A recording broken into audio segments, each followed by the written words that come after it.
कम से कम घर से और पैसा लगाकर भारत की खातिर शेयरों के दाम को डबल कर देना था। जब आप ₹125 लीटर पेट्रोल खरीद सकते हैं भारत के लिए, तो यह काम क्यों नहीं कर सकते?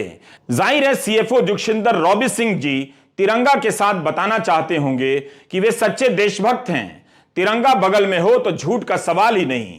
वैसे उन्हें फिल्मों की तरह गीता पर हाथ रखकर शपथ लेनी चाहिए थी कि जो भी कहूंगा, सच के सिवा कुछ ना कहूंगा।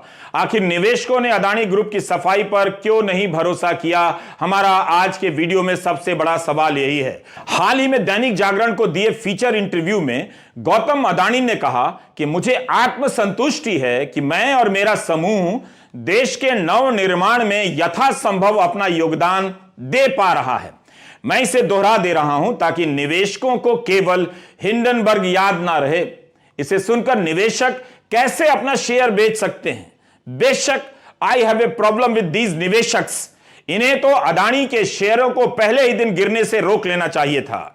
हम 413 पन्नों के जवाब को पूरा नहीं पढ़ सकते हैं, लेकिन आप इसे जरूर पढ़िए, छुट्टी लेकर पढ़िए, वीकेंड में भी पढ़िए। अदानी ग्रुप के न्यूज चैनल एनडीटीवी इंडिया ने कहा है कि रिपोर्ट के आरोप भारत, उसकी संस्थाओं और उसकी विकास की कहानी पर सोचा समझा हमला है। अमेरिकी फर्म की रिपोर्ट वित्तीय फायदे के लिए फॉल्स मार्केट तैयार करने के गुप्त मकसद से तैयार की गई है। हमारा फॉलो ऑन पब्लिक ऑफर तय समय पर ही आएगा। पीटीआई से बात करते हुए अदानी ग्रुप के सीएफओ जुगशिंदर सिंह ने कहा है कि अदानी ग्रुप के 20,000 करोड़ के एफपीओ में किसी बदलाव पर कोई विचार नहीं है। यह एनडीटीवी इंडिया पर कवर करते समय कहा गया है, जो रिपोर्ट पढ़ी गई है। हिंडनबर्ग क्या चीज है कि इसकी रिपोर्ट से इतना बवाल मचा हुआ है? इसकी रिपोर्ट का इतिहास बताता है कि रिपोर्ट के बाद कई कंपनियां दोबारा नहीं उठ सकी। हिंडनबर्ग का दावा है कि 2 साल से अदानी ग्रुप पर रिसर्च कर रही थी। अपनी रिपोर्ट में इस कंपनी ने 720 से अधिक संदर्भ दिए हैं। अदानी ग्रुप ने इसे दुर्भावनापूर्ण बताया है और मुकदमा करने की भी चेतावनी दी है। हिंडनबर्ग एक निवेश करने वाली रिसर्च कंपनी है। इसकी स्थापना 2017 में नेट एंडरसन ने की थी। यह कंपनी किसी दूसरी कंपनी पर रिसर्च करती है कि कहीं कोई फ्रॉड तो नहीं हो रहा। इसके शेयरों के दाम वास्तविक हैं या बढ़ा चढ़ाकर बताए जा रहे हैं, ताकि निवेशकों को ज्यादा मुनाफा का लालच देकर ठगा जा सके। हिंडनबर्ग ने अभी तक 16 रिपोर्ट जारी की है।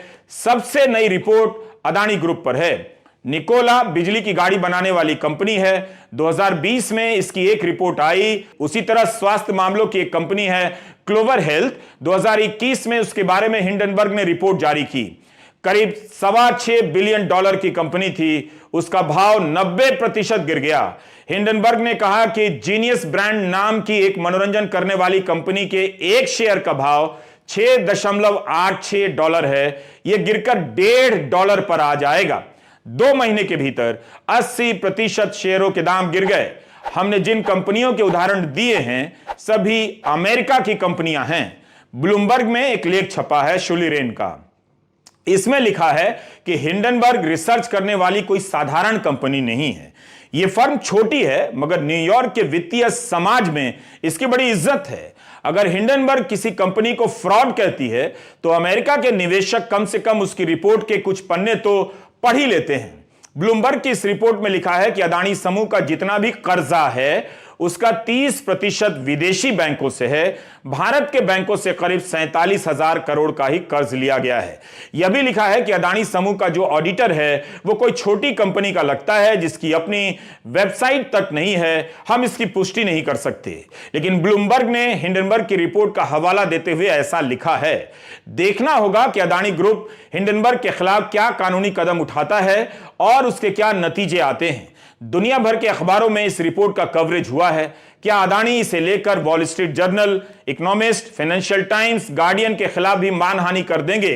वैसे भारतीय मीडिया को दिए इंटरव्यू में अदानी ने हमेशा कहा है कि उनके पास जितना लोन है उतना चुकाने की पूरी क्षमता है। ₹100 का लोन है तो ₹100 चुकाने की क्षमता है। अदानी ग्रुप जब हिंडनबर्ग की रिपोर्ट को लेकर कोर्ट में जाएगा तब वहां भी सवाल उठेंगे और सबूत मांगे जाएंगे। इसलिए इस पूरे मामले में यह बड़ा मोड़ हो सकता है। अगर यह कंपनी भारत पर हमला कर रही है तो इस कंपनी ने अमेरिका की कंपनियों को भी नहीं छोड़ा है। अमेरिका के अलावा चीन की कंपनी का भी घोटाला उजागर कर दिया है। 2018 में चीन की एक कंपनी है Yangtze river fort and logistic, इसका $2 अरब का मार्केट कैप था। हिंडनबर्ग ने अपने रिसर्च में बताया कि इस कंपनी ने जिन संपत्तियों के होने के दावे किए हैं वो दरअसल उनके पास नहीं है। होता है ना भारत में कई बार, प्लॉट दिखाकर फ्लैट का पैसा ले लिया और बाद में पता चला प्लॉट उस बिल्डर का था ही नहीं। उसी तरह यांगजे रिवर पोर्ट का मामला लगता है, जिसने हिंडनबर्ग पर मानहानि का मुकदमा कर दिया तो हिंडनबर्ग ने और जोर लगाकर नई नई चीजें खोद निकाली। 6 महीने के भीतर इस कंपनी को अमेरिकी शेयर बाजार नैस्डैक से हटा दिया गया। इसकी 98% वैल्यू खत्म हो गई। अब तो बाकायदा चेतावनी आती है टिकर पर कि यांगजे के शेयर अपने रिस्क पर ही खरीदें। यांगजे रिवर पोर्ट कंपनी कंगाल हो चुकी है। अब हिंडनबर्ग ने यह भी लिखा है कि उसके अदानी ग्रुप के शेयरों को उसने खरीदा है बॉन्ड वगैरह के जरिए। हिंडनबर्ग ने अपनी रिपोर्ट में यह चेतावनी भी लिखी है कि हम चाहते हैं कि निवेशक सारी चीजों को ठीक से परख लें। यह रिपोर्ट हमारी रिसर्च और नजरिए को शामिल करती है। हिंडनबर्ग एक शॉर्ट सेलिंग फर्म है। इसका मतलब क्या हुआ बहुत से लोग नहीं समझते हैं, आपके एंकर को भी नहीं मालूम था। भारत का अखबार बिजनेस स्टैंडर्ड ने लिखा है कि कई बार कोई